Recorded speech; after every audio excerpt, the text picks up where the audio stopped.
Hi, welcome back to Woodworking with Wes. On the current job we have in the shop right now, we're doing a corner sink vanity. I'm going to show you how I lay it out, how I make my shop drawings, and then we're going to cut it out and put it together. I'm going to show you how I make my corner cabinets. Now I do my Lazy Susans the same way. It's just the size, but I laid it out here full size so that I can get the exact dimensions. And we're going to show you exactly how I start.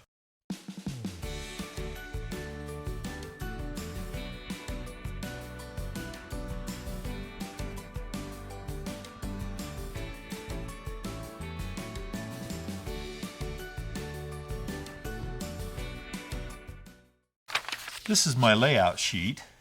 This shows you the corner vanity. We're going to have a sink right here in the corner. This is going to be a small stack of drawers, and a linen right here. But this is the cabinet we're concerned with right here.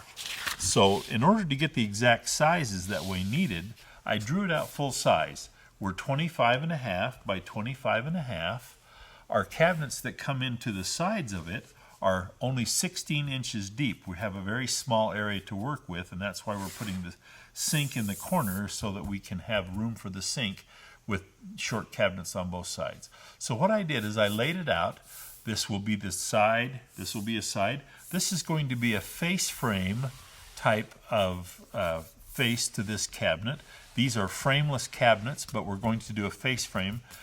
The reason I do a face frame is because on a frameless construction, your doors come right up to the edge, and if you have doors right up to the edge, your doors don't open very good. So I always put a face frame on my corner cabinets, which allows me to space the door back far enough to allow my drawers to open and my door to open. So this is the way we did it. We laid it out here. We did our 3/4 inch size. This is going to be the bottom. I've even marked our 1/4 inch backs on here, and I transferred all of that information to my shop drawing. Again, if you've seen any of my videos, you've seen my shop drawings and seen my little crude drawing, and this tells us all of the information that we need to have. We're 24.5 by 24.5 for our floor. We have our side panels, we have our face frame pieces listed out here, and on my side, on my styles on my face frame, I've learned over the course of time making these drawings several times and installing that this style, the full size of the style from long point to the rail stock, has to be 2 3/16 to give me the spacing that I want. And that's just something I've learned by trial and error. So that's the first thing we're going to do. We're going to go cut out our face frames, then we're going to go cut out our panel stocks, and then we're going to assemble our face frame and assemble our cabinet. So we'll start over on the table saw, face frame first. We're over here at the table saw. The wood that we're going to be using for our corner sink vanity is alder. We've milled the stock to 13/16, and we're going to rip it down. We're going to make our 2 3/16 side pieces with a 3/4 with a 45-degree bevel. We've already beveled them, and so we're just going to rip these to 2 3/16, excuse me, and then we're going to make the top and bottom piece and have our face frame ready to put together.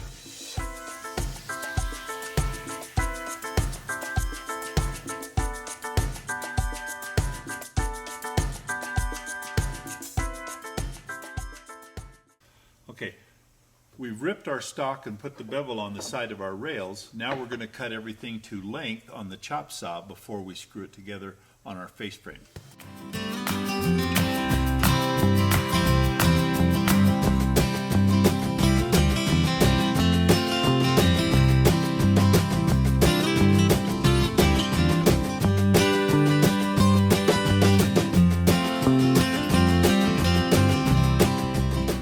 Okay, we have milled out our stock for our face frame.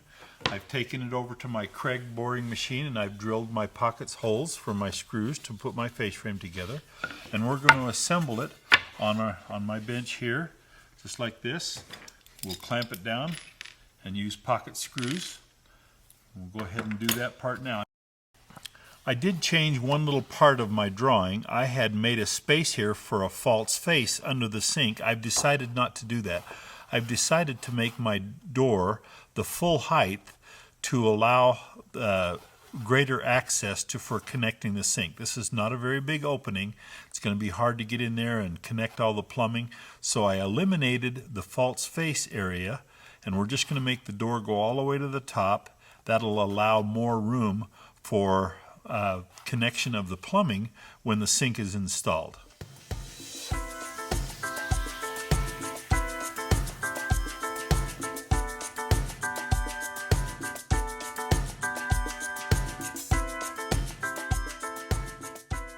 Okay, there's the face to our corner sink cabinet. Now we'll go over to the saw and we'll cut the panel stock. Okay, we're getting ready to cut out our panel stock. We're going back over to our drawing. We determined that our bottom to our cabinet is 24 1/4 by 24 1/4. That's this measurement. We have a 1/4 inch back, a 3/4 inch side, giving us our 25 1/4 by 25 1/4 measurement overall that we needed. Now, by measuring our layout, we've determined that our sides need to be 15 3/8 by 30 1/2.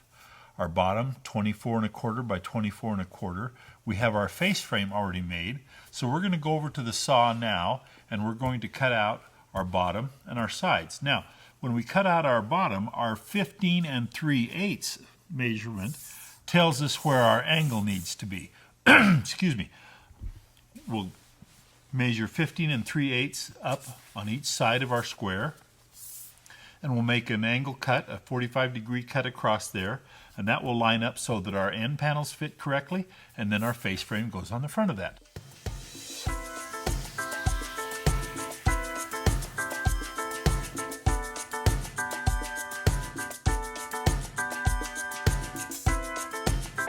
We've completed our panel stock cutout. It's a little hard to see on my bench because we have a white bench and we're working with white wood. But here's our floor. Here's our side panels with our bevel. And I cut a little top support piece that matches my angle on the top of my cabinet. Our sides are going to be here, and then our face will go here. We'll turn it around here so you can see it better. But it's going to go like that. This piece will be up here, sides. And we'll go ahead and go to that point in our assembly and get our face put on it. Then we have to put some structure back here, some bracing back here for our backs, and we'll show you how we do that in just a second. But let's go ahead and get the side panels assembled and the face on. In assembling my cabinets, when I assemble my cabinets, I use 18 gauge 1.5 inch nails to get everything set in place. Then I go back and I use an 1 3/4 wide crown staple to hold it in place really good and solid for my final assembly. I don't screw my cabinets together. I just use these nails and staples. It's been a very good construction method for me, and I've never had any problem with it.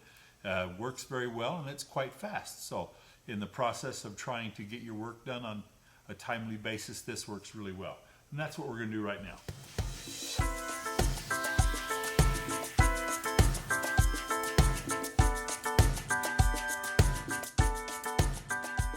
Here's our carcass.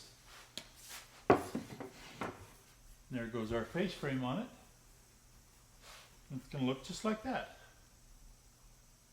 Okay, let's get that glued and nailed on. And we glue it and nail it on. We just face nail it across here, a couple down the side.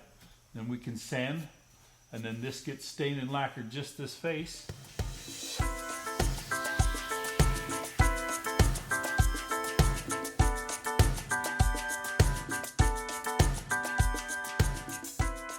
Okay, we'll putty those holes, wait for the putty to dry, and sand it up.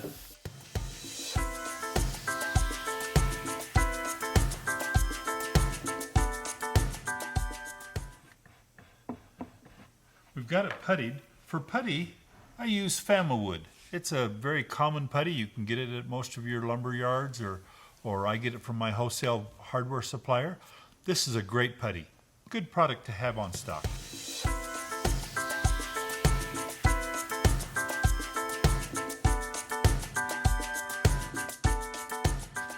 Now that we had the face on and puttied, we made the support pieces to support the back. what I did is I ran a 3.5-inch piece across the top, and I made a 4x4 corner piece, and I've nailed on one of the backs. We'll leave it right here as we send it through the paint shop. That'll allow it to hold real square and everything while it goes through the paint shop, and then after it's through the paint shop, we'll put the final back on. But if you look inside, you can see how we now have a support across the back, and down the corner, this is where our sink will be, and our plumbing comes up through the floor. There's the door. And this is our corner sink vanity. And how we build all of our corner cabinets the same way. When we do a Lazy Susan cabinet, it's the same kind of construction.